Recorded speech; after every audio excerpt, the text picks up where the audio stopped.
Before I leave the process itself and speak to the substance of your proposal, Yes. let me ask you about the history of your legislation. First of all, did you introduce anything similar to this 2 years ago or previous sessions? I do not recall introducing two regular sessions Anything ago. like a 20-week prohibition. If it is so critical to women's health care and your concern and your philosophy, why did you just, how long have you been in the legislature, in the House, in the Senate for a number of years? What's changed? Why are you introducing Dean, it now? I think that's a very good question, but not to distract, but if you would enable me to make a point. This legislation, you say, well, why wouldn't you have done it 2 years ago? Why wouldn't you have done it 4 years ago? That would be, in similar a question, I could ask Dean, well, why didn't you file legislation to reform the juvenile justice system 6 years ago? You and I worked hard with that, Senator Hinojosa, when we were on Sunset, and I believe we did the right thing for Texas and for kids locked up in those facilities, not to send them on to the next level. But instead of asking the question, why didn't we do it, Dean, 40 years ago, why are we doing it today? During the committee hearing on yesterday, I made the comment to the whole committee, to everybody that was listening, through this process in the last several months, one thing that I have realized that Texas has made great improvements in 10 years on adoption, but we haven't done enough. And it's something that I think we have to work on from this standpoint. Talked to my staff yesterday and today about it. I want us to work on that. But it's not something that has ever been to the forefront that I have carried before. But it brings to attention at that moment in time, Dean. Well, and I certainly respect you and believe your response. The problem is there are other people in other states and even our federal Congress proposing very similar topics. So what would concern me is the political aspect of a movement across this country, and certainly people have a right in which state they find themselves or in the U.S. House of Representatives. But what concerns me is this rush to pass this for political purposes, because I'm going to get to the unintended consequences that concern me greatly. Also, I would ask you, you're also aware that Senator Patrick or Senator Deuel, two fine senators, had provisions that are now bundled that have never been proposed in previous sessions as well, if they're as critical to women's health care as the proponents state. That concerns me that all of a sudden we see this rush to judgment of new provisions under the label of women's health care, when in fact I think, and the people in opposition to these proposals think violate women's rights and certainly the U.S. Constitution. One last question about the process.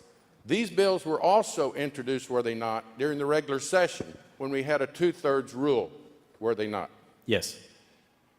And as you and I know, the 2/3 rule, long-held tradition, serves this deliberative body to require people to continue to get input, come together, and reach a 21 vote count before you can go forward with even additional debate, which would have allowed, would you not agree, amendments like Senator Uristi's to be more favorably considered under a 21 vote requirement.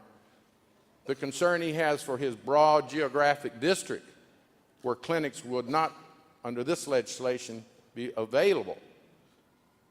Is it not your understanding that under the regular session rules, these were proposed and could not receive that level of support? So in fact, during the special, the rules were changed, were they not? Well, what I can say is I have had members come to me in the last couple of days with amendments that I did not have in the last special session, that I did not have in the last regular session. Did you consider these amendments that members have brought to you in recent days?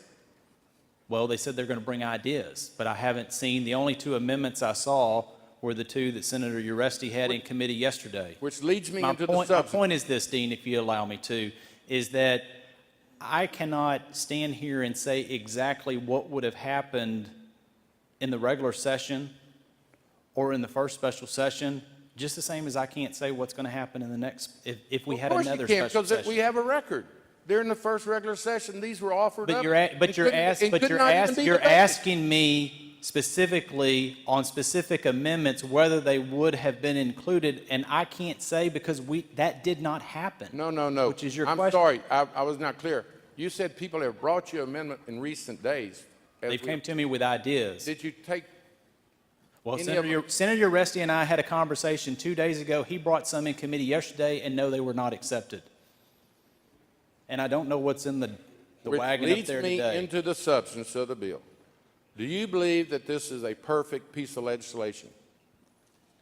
I think the question would be, do you think that any legislation is ever perfect? Well, obviously, I'm on record and have said it from this spot. I've never seen a perfect piece of legislation. Okay. I've never seen a piece of legislation that couldn't be improved upon, which concerns me about the position that you and your supporters have taken, such as the one handed out here by a group saying, please oppose all amendments to House Bill 2. Is it your position that this bill cannot be improved upon by amendments that will be offered today? Senator Uristi's very conscientious effort in committee yesterday to deal with rape and incest could not get a favorable vote by the proponents of this legislation? I mean, is it your position as the sponsor that this is a perfect piece of legislation? No. And quite frankly, nothing's going to change from the offering amendments today or the discourse that you and I are having? Have you ever, I will answer the question, you have never heard me say in this body, the time you and I have been serving together, that any piece of legislation in the form it sits here is the best possible under every scenario.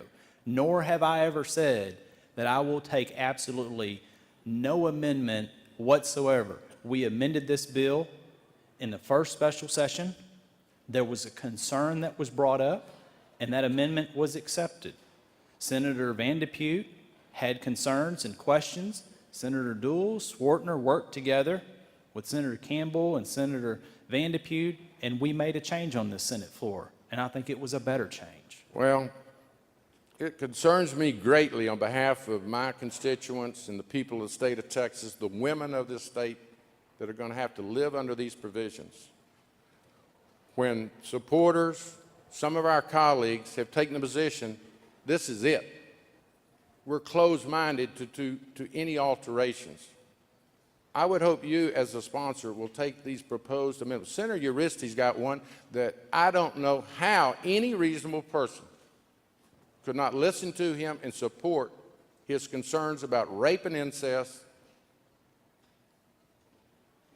It's just amazing the closed-mindedness of some groups and supporters of your legislation to this gentleman. Do you think that also goes to the opposite as well, to people that are opposed to the legislation, or is that just a one-way street? Let me concede something to you in the concern that I think all of us recognize. We have not really debated this bill. This bill, as I said when I came to work a month ago, that terrible night of June 25th, I said to my staff walking up the stairs, do you recall me saying on this floor, I feel like for the first time in my 40 years in the legislature, I'm not going to a legislative body, I'm going to a campaign organization meeting.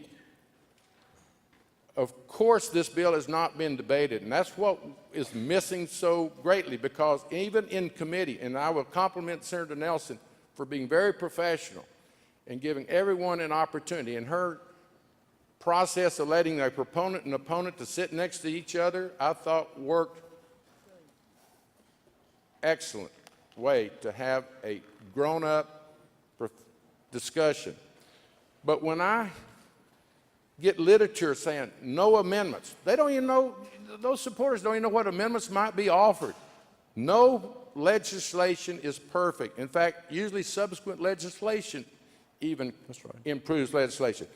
Before I allow other members to question you. Yes, sir. Let me get to another very serious matter. Experts, stakeholders, doctors, professional medical providers have publicly spoke out against this legislation for a variety of reasons. Get out of our exam rooms. The facts are important. Women can make their own medical decisions. Professional doctors.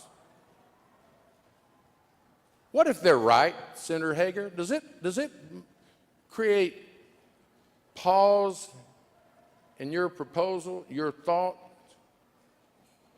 What if you're wrong and they're right that it's going to interfere and endanger women's lives? One, because they won't be able to afford or access, if for geographic reasons or cost considerations. What if the experts that have testified and taken out ads and spoken against it, what if they're right? What happens to those women at that point? I've also heard from numerous experts, from doctors, that have said exactly the opposite, Dean. And the question is, what if they're right and we don't pass this legislation? Are you concerned about unintended consequences, which we all know is a legislative concern about any important piece of legislation, whether it's a criminal justice matter or an environmental matter, but now we're talking about a life and death matter. What about the unintended consequences, such as when you close these clinics and make health care so unaffordable to so many women of Texas? Just yesterday, a news article, the flea market abortions thrive as clinics face closure. This is not speculation. This is not a political piece. In South Texas, as we talk, at flea markets, young women who cannot afford health care, cannot get reproductive treatment, are going to flea markets and getting the chemical abortion pill, oftentimes an inferior product, which leads to complications, which leads them to then go to the emergency room. Would you not consider this an unintended, or is it an intended consequence by some parties No, sir. I can tell of you, your legislation? to have someone go to a flea market is not my intention in any shape, form, or fashion. And I But would wouldn't you- be offended that if I was accused, I don't mind someone asking me, but be accused of that, because I would say any situation like that is deplorable, and that is what we do not want to have. Well, would you for not people agree going with that? Which I'm assuming the article you're citing is not saying that they will go there. Are you saying they will, or They they are going there, Senator They Hager. are today, They is have what you're been saying. going there, and it says it's This increasing. legislation is not doing that because they're already doing it, is what you're Because of saying. our previous actions, and a lot of these women, unfortunately, are undocumented, so they are fearful to go to a clinic. They can't afford it, and I will share this. Ought to be required reading by every member, where one young lady has to decide whether to get health care for her reproduction or pay her light bill. These are real life problems. Let me ask you something. Have you talked to anyone, or do you know anyone that's been faced with the awful emotional decision of having to make and seek an abortion? I have talked to many people, and yes, some of those have told me their stories. Yes, Dean. Well, would you not agree with me that you can't force someone to deliver a baby, a fetus, that you can't force a woman to carry a fetus? I'm not trying to force anyone. Well, but you're bundling with the dual bill, the Patrick bill. You're placing such obstacles. The transportation, the geographic problems of Senator Uresti. Senator Uresti has no clinics in his district right now in those rural areas. I understand, and so they have to travel hundreds of miles to San Undercurrent Antonio. today. But now we're fixing 87% of all counties in the entire United States do not have a clinic in those counties, that, Dean. But now we're fixing to have even fewer in Texas. And with the chemical pill, you can't take one and take one home with you to complete the care. You're going to have to come back, and they travel hundreds of miles. So they won't do it. They'll go to a flea market or they go to Mexico. Does that not concern you as a real problem and a result of your legislation? I do not want people going to New Mexico, and I don't want them going to flea markets, which you're saying some people are going today. And I wish you'd share that article with me. I have not certainly seen will. that, and I wish you would send it to me. I will do it I immediately. appreciate that. One last area. Similar legislation was blocked by a restraining order in Wisconsin just this week. After speaking this time and the cost to the taxpayers of Texas, don't you realize that the federal courts have recognized that abortion is a constitutional right, and these obstacles, these hurdles that you're placing for women to seek that procedure by many jurists believes is unconstitutional and is just going to be struck down? And I'll be happy to send you the jurist beliefs that also say it is constitutional.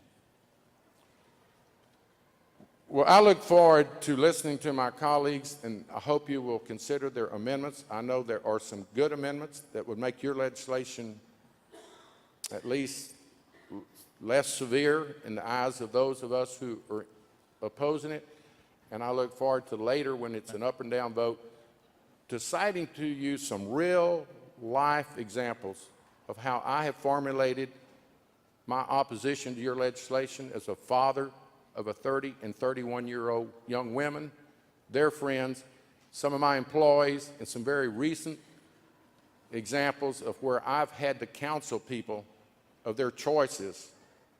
And I want you to know no one wants an abortion, but until you've walked in their shoes, lived their life, you can't understand how difficult your legislation is going to make that procedure. That gut-wrenching God, their doctor, their partner, their parents. I just really hope we understand the seriousness of the matter that we are debating today. And I hope we all do as well. And that's what you and I talked about just a few weeks ago, and I appreciate that. Thank you, Dean.